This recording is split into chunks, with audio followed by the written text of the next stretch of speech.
manufacturers, which we've identified about 65 in our region that we would term primary employers. So my job is to make sure that once we have businesses here that we support them and they have a point of contact for any business related challenges, and we'll manage any expansions for them as well. Great, thanks, Jake. And James? Thank you, Kimber, for having me. I'm James Cowler. I am the Director for Business Engagement for Onward, New River Valley. We are the regional economic development organization for the New River Valley, consisting of the counties of Giles, Pulaski, Montgomery, and Floyd, and the city of Bradford. In my role as Director of Business Engagement, I deal with our targeted industries, which I think we'll be able to talk about here in just a little bit. But I deal primarily with our investors in those targeted industries, supporting them in however we can, creating kind of a hub synergy, and just making sure that they kind of have the resources that they need to be able to thrive in the New River Valley. All right, thanks. And you just gave the next talking point is I know with economic development, a lot of times we focus our efforts around target industries. So each of you want to just talk for just a minute about the target industries in the region you cover? Sure, I can start. So in the New River Valley, we've identified 4 targeted industries. Those industries are information technology, advanced manufacturing, food processing and agribusiness, and unmanned systems. So throughout the New River Valley, we have major employers in all 4 of those industries. And the reason why those industries were chosen is because they bring in money from outside of the region, so new money. And by supporting those targeted industries, we are able to support the economic growth in the New River Valley as a whole. So kind of a rising tides raise all ships mentality. So when you support those major employers, they bring in a lot of outside talent to the region, and those talents will need housing. That talent will need to be able to be entertained, amenities, hospital care, health care. So all those things, by bringing in that type of talent and retaining that talent here by supporting those 4 target industries, will allow the New River Valley to grow. Thanks. Jake, in the towards the Mount Rogers region, your target industries? So they're pretty similar. Our 4 target industries are food and beverage processing, information technology, automotive and transportation equipment, and advanced plastics and materials. So we have several clusters of those employers here in the region, and as James kind of touched on, a lot of those manufacturers are international and have several locations across the U.S. and a lot of times are sourcing products from a lot of different areas across the country and the world. And so that is an inflow of money that wasn't in the region and brings new money to the region.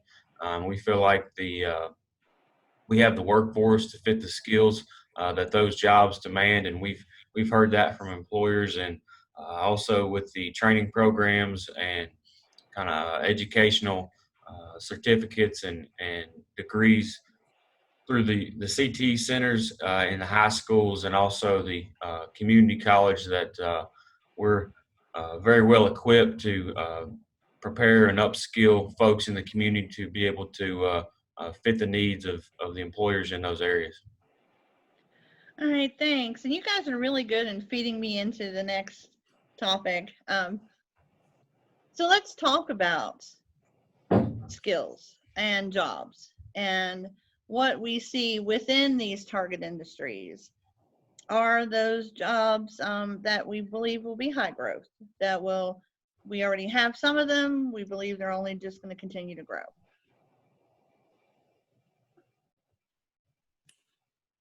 Sure.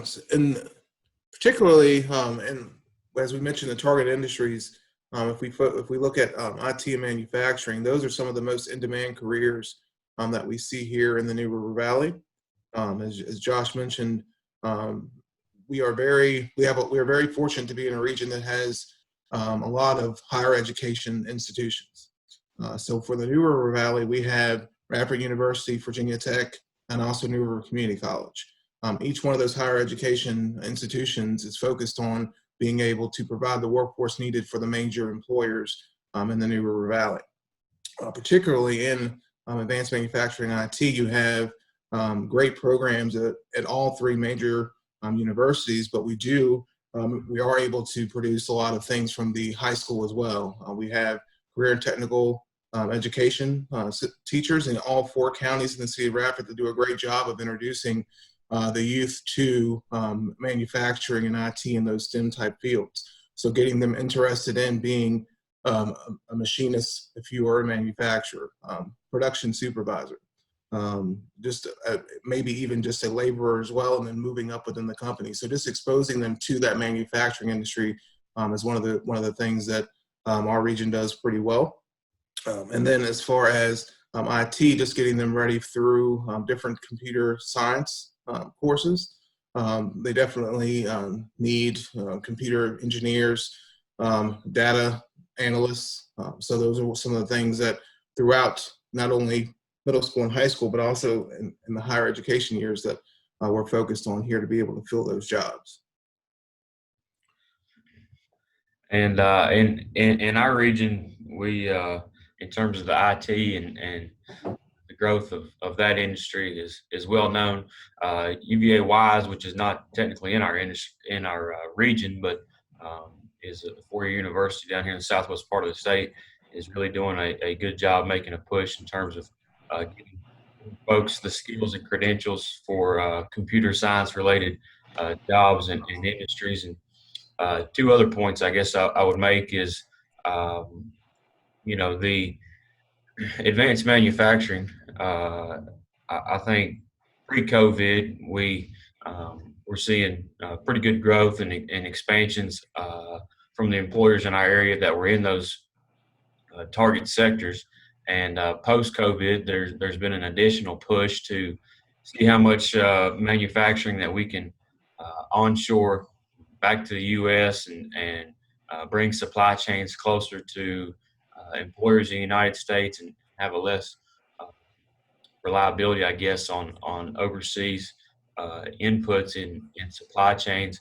And so I think that'll further increase opportunities for us here in our region, some of our target sectors, to be able to identify opportunities that maybe could create additional linkages in our communities that would make our manufacturers and target industries more efficient and bring some of their materials closer to them.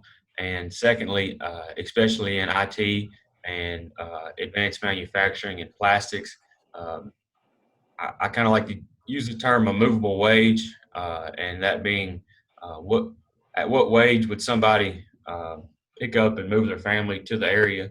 And I've kind of ballparked that at probably about $25 that it would take, $25 an hour type of job that it would take for somebody to move to the area. And touched on North Carolina and Tennessee and West Virginia that we all border with, and we have a lot of commuters from those areas that come down 77 and 81 to work every day in our region. And the more movable wage jobs that we can create in our area, that'll increase our population and put more kids in our school systems and bring more folks to our parks and rec facilities, then the better. And so those are kind of a few things that we're looking forward to and trying to pursue.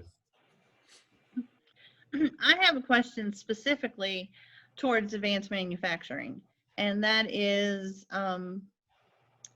what changes have you seen in the current workforce, but also that you think it'll affect the workforce as we go forward, the effect of automation in our manufacturing facilities?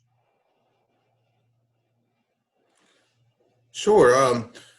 So that's a great question, because there was a lot of manufacturers were interested in having automation even pre-COVID.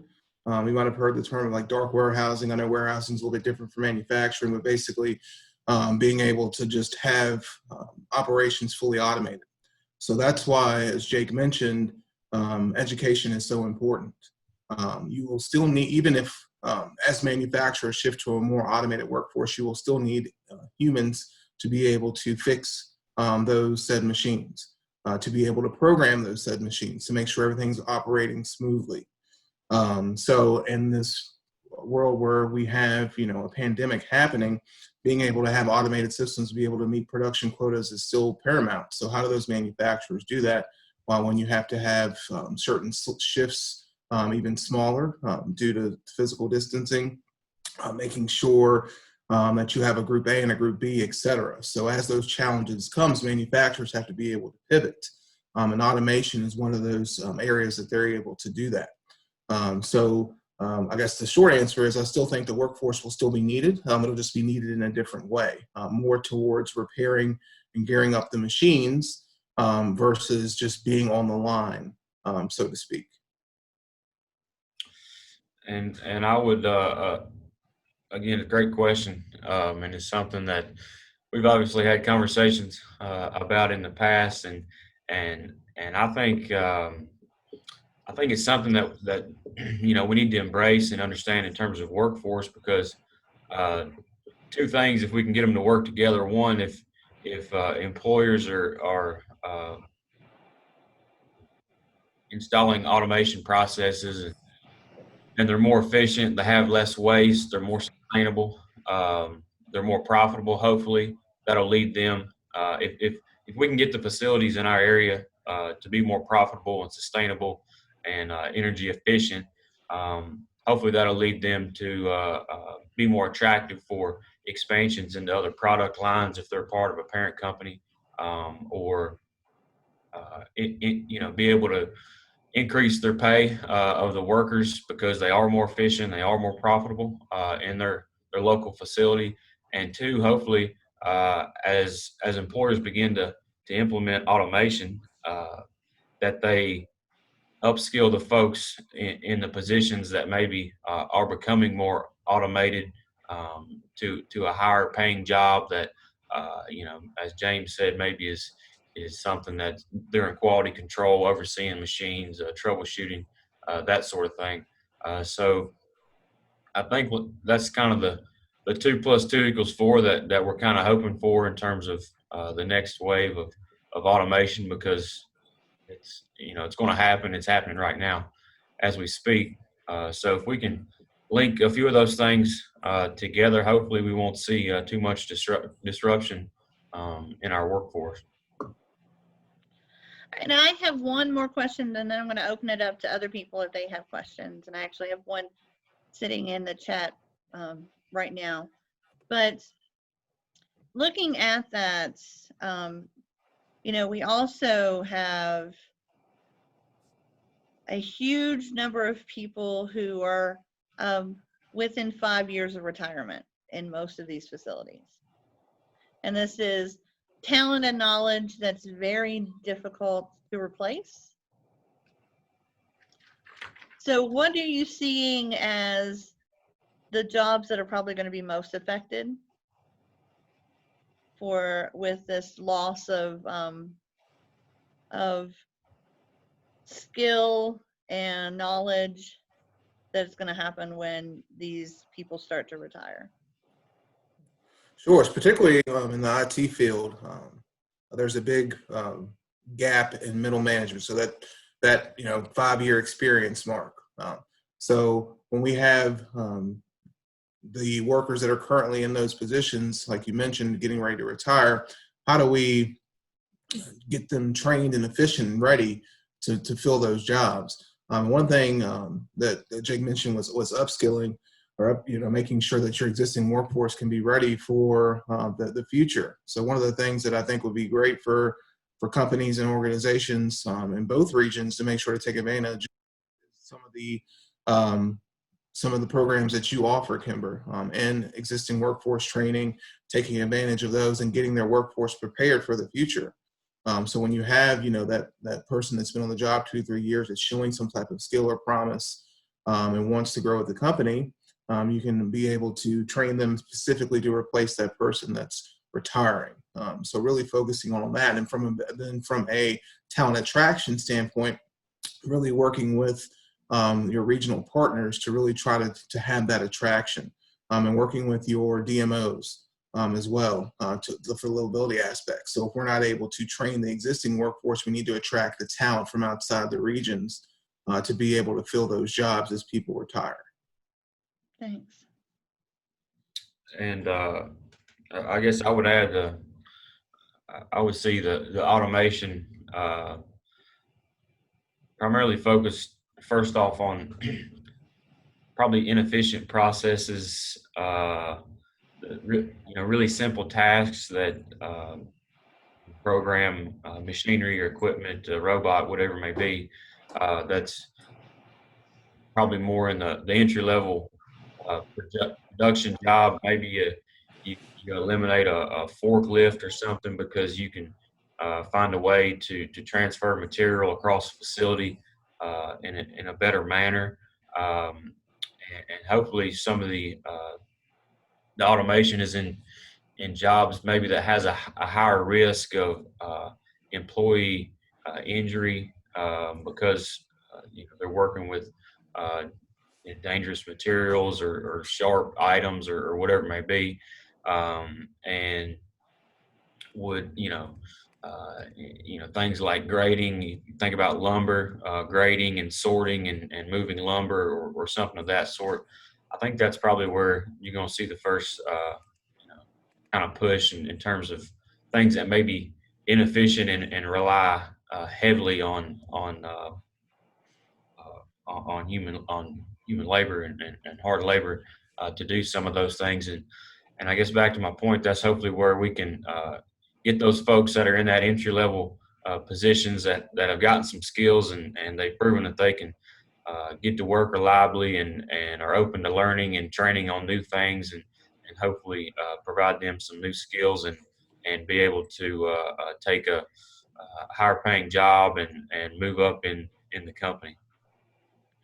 Yeah, one area that I have seen is maintenance, especially in your manufacturing facilities. A lot of your maintenance staff tend to be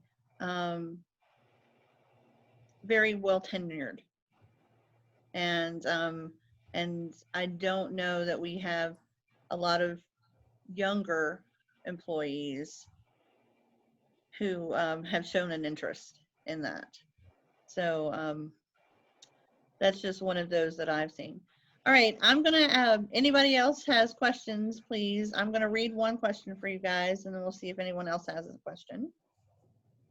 What qualities separate the New River Valley and the Mount Rogers region from other workforce areas, qualities that might draw skilled workers to the companies in this region?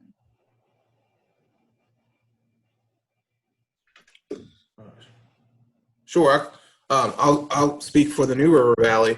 As far as our workforce, we're in a very unique and blessed situation to have 3 major universities for our workforce. Like I mentioned before, New River Community College, Radford University, and Virginia Tech. We have 2 4-year institutions and a great community college to be able to supply our many employers with the talent that they need. But the biggest thing we have to do is try to retain that talent. So a lot of employers and just people in the region take for granted that because these young professionals and are here in the region to go to college, that they're just going to stay and stick around. So one of the things that we want to make sure to do is just show them all the livability amenities and also introduce them to the actual major employers in the region to show the diverse array of employers that we have. So if it doesn't work out for company A and B and C, you also have company D, E, and F. So it's a great place to be in. And also there's commuting patterns. So it's natural for people to drive 50 to 60 miles to even go to work. So it's kind of one of those things where, even though we have the universities here, it's not far stretch from imagination for them to end up in the Mount Rogers region as well and go outside the New River Valley. But how do we make sure to keep them as close as possible to where they went to school? so we can help the employers here fulfill the needs that they need and be able to stay in the region versus moving out. Yeah, I think I'll touch on and the commuting and the ease of commute for a lot of the folks in our workforce. Even a lot of employers in our area rely on commuters to come from Tennessee and North Carolina and the Princeton Bluefield area to get to work, and having the two interstates here at 81 and 77 really provide kind of it allows us to expand our boundaries in terms of the workforce for employers that they can access, and folks have ample opportunities in our area to get to good paying jobs that are sustainable and reliable, and two, we have a lot of businesses that are either locally owned or have been in the community for 40 or 50 years, and that provide really attractive jobs for folks that they know that there's certainty in those positions, and hopefully those employers aren't going anywhere, and they don't have big changes in their workforce and employment usually, and they know people in the community that work there, and some of them probably ride together to work and share a sense of community with the folks that they work with, and I'll just touch on the educational attainment that James was talking about. In terms of Virginia Highlands Community College and Withfield Community College, which is where our organization is based at, and